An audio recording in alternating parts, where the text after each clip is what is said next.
UDF സർക്കാരിന്റെ ആദ്യ ബജറ്റിലെ പ്രധാന നിർദ്ദേശങ്ങൾ ഇതൊക്കെയാണ്. ഉമ്മൻചാണ്ടി ആരോഗ്യ ഇൻഷുറൻസിലൂടെ ഓരോ കുടുംബത്തിനും 25 ലക്ഷം രൂപയുടെ സൗജന്യ ചികിത്സ. വിമാനത്താവള വികസനത്തിന് 200 കോടി രൂപ. 4 വിമാനത്താവളങ്ങൾ തമ്മിൽ ഏകോപിപ്പിക്കും. തിരുവനന്തപുരത്തും കോഴിക്കോട്ടും ലൈറ്റ് മെട്രോ. മലബാറിൽ ഫുട്ബോൾ പരിശീലനത്തിന് പുതിയ സ്റ്റേഡിയത്തിന് 50 കോടി. വയനാട്ടിൽ ട്രൈബൽ സർവകലാശാല. ജോൺസൺ മാസ്റ്ററുടെ പേരിൽ തൃശൂരിൽ മ്യൂസിക് അക്കാദമി. രണ്ടാം ഭൂപരിഷ്കരണം. ഭൂനിയമങ്ങളിൽ മാറ്റം കൊണ്ടുവരും. ഭൂമി ഏറ്റെടുക്കലിന് ഏകജാലക സംവിധാനം. കിഫ്ബി സാമ്പത്തിക അസന്തുലിതാവസ്ഥയുണ്ടാക്കി. അതുകൊണ്ട് കിഫ്ബി പ്രവർത്തനം പഠിക്കാൻ പ്രത്യേക സമിതി. കപ്പൽ നിർമ്മാണശാല സ്ഥാപിക്കും. അന്തർദേശീയ മാരിടൈം മ്യൂസിയം സ്ഥാപിക്കും. റബ്ബറിന്റെ താങ്ങുവില 250 രൂപയായി ഉയർത്തും. ഫാം ടൂറിസം പ്രോത്സാഹിപ്പിക്കും. ജൻസികൾക്ക് സ്റ്റാർട്ടപ്പിന് 50 കോടി. സംസ്ഥാനത്തിന്റെ തനത് ബ്രാൻഡുകൾക്കായി ബ്രാൻഡ് കേരളം. ക്ഷീരവികസനത്തിന് 102 കോടി. നിക്ഷേപം ആകർഷിക്കാൻ പുതിയ പദ്ധതി. 10,000 MSMEകൾ തുടങ്ങാൻ 100 കോടി. തീരദേശവാസികൾക്ക് പട്ടയം നൽകും. കേരളത്തെ തുറമുഖ നഗരമാക്കും. തീരമേഖലയിലുള്ളവർക്ക് തൊഴിൽ. കടുവ, പുലി എന്നിവയുടെ സെൻസസ് നടത്തും. തൊഴിലുറപ്പ് പദ്ധതിക്ക് 1422 കോടി രൂപ. എൻഡോസൾഫാൻ ദുരിതബാധിതരായ കുടുംബങ്ങളെ സർക്കാർ ഏറ്റെടുക്കും. മനുഷ്യ മൃഗസംഘർഷം കുറയ്ക്കും. ഗ്രാമവികസനത്തിന് 2138 കോടി. വയോജന വകുപ്പിന് 10 കോടി. KSRTC പ്രിയദർശിനി സൗജന്യ യാത്രയ്ക്ക് 600 കോടി.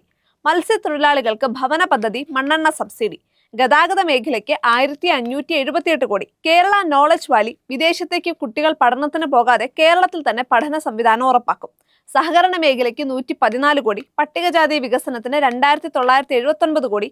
തിരുവനന്തപുരത്ത് രണ്ടാമത്തെ മെഡിക്കൽ കോളേജ്. ഹരിപ്പാട്ട് പുതിയ medical college. Kasaragod, Idukki, Manjeri medical കോളേജുകൾ വികസിപ്പിക്കും. ക്ഷേമനിധി ബോർഡുകൾ ലയിപ്പിക്കും. ന്യൂനപക്ഷ ക്ഷേമത്തിന് 77.91 കോടി. ആരോഗ്യ മേഖലയ്ക്ക് 2074 കോടി. ജലവിതരണത്തിന് 895 കോടി. തൊഴിൽ മേഖലയ്ക്ക് 650 കോടി. സ്കൂൾ ഹെൽത്ത് ബ്രിഗേഡ് രൂപീകരിക്കും.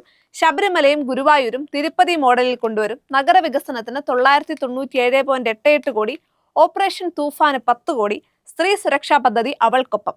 റവന്യൂ വകുപ്പിന് 76 കോടി. പുതിയ ജില്ലയും താലൂക്കും പഠിക്കാൻ കമ്മീഷൻ. പുതിയ താലൂക്കുകൾ സ്ഥാപിക്കും. വിലങ്ങാട് പാക്കേജിന് 5 കോടി. കയർ മേഖലയ്ക്ക് 107.6 കോടി. റോഡ് വികസനത്തിന് 107 കോടി. സംരംഭകർക്ക് 6% പലിശയിൽ വായ്പ. തേക്കിൻകാട് മൈതാന വികസനത്തിന് 10 കോടി. ഭൂന്യായ വില പരിഷ്കരിക്കും. ഭിന്നശേഷിക്കാർക്ക് തടസ്സരഹിത യാത്ര. എക്സൈസ് വകുപ്പിന് മാത്രമായി കെമിക്കൽ എക്സാമിനേഷൻ ലാബ്. കൂടുതൽ പോലീസ് സ്റ്റേഷനുകളിൽ വനിതകളെ SHOമാരാക്കും. കരിപ്പൂരിൽ ആകാശപാത സാധ്യതാ പഠനം. നടൻ സലീം കുമാറിന് കൊച്ചിയിൽ സ്മാരകത്തിന് 1 കോടി. പൊന്നാനിയിൽ കൾച്ചറൽ ബിനാലെ. ശ്രീനാരായണ ഗുരുദേവ പ്രതിമ ഡൽഹിയിൽ സ്ഥാപിക്കാൻ 1 കോടി. ശിവഗിരിക്ക് 5 കോടി. കൊച്ചിയിൽ JC ഡാനിയലിന്റെ പേരിൽ ഫിലിം സിറ്റി. കോട്ടയം സ്കൈവാക്ക് പ്രവർത്തനം തുടങ്ങും. ഗ്ലോബൽ ഫർണിച്ചർ ഹബിനായി 10 കോടി. ലൈറ്റ് മെട്രോ പദ്ധതിക്ക് 20 കോടി. മെഡിസെപ്പ് പരിഷ്കരിക്കും. DADR മുടക്കം കൂടാതെ നൽകും. വനിതാ കർഷകർക്കായി കൃഷി സഖി. വ്യവസായങ്ങൾക്ക് 1558 കോടി. സംരംഭക ഇൻക്യുബേഷൻ സെന്ററിന് 10 കോടി. സ്കൂൾ വിദ്യാഭ്യാസ മേഖലയ്ക്ക് 1032 കോടി. ശാസ്ത്ര സേവനത്തിനും ഗവേഷണത്തിനും 227 കോടി. കോളേജുകളിൽ റാഗിംഗ് തടയാൻ സിദ്ധാർത്ഥന്റെ പേരിൽ ആന്റി റാഗിംഗ് ആപ്പ്. പള്ളിയോട ഗ്രാന്റ് കൂട്ടി. സ്വകാര്യ ബസ്സുകൾക്ക് 3 മാസത്തെ നികുതിയിൽ 50% ഇളവ്. ടൂറിസ്റ്റ് ബസ്സുകളുടെ നികുതിയിലും 50% ഇളവ്. മിഷൻ സമുദ്രയ്ക്ക് 400 കോടി. കോഴിക്കോട്ട് MT വാസുദേവൻ നായരുടെ പേരിൽ സാംസ്കാരിക കേന്ദ്രം. തേക്കിൻകാട് മൈതാന വികസനത്തിന് 10 കോടി.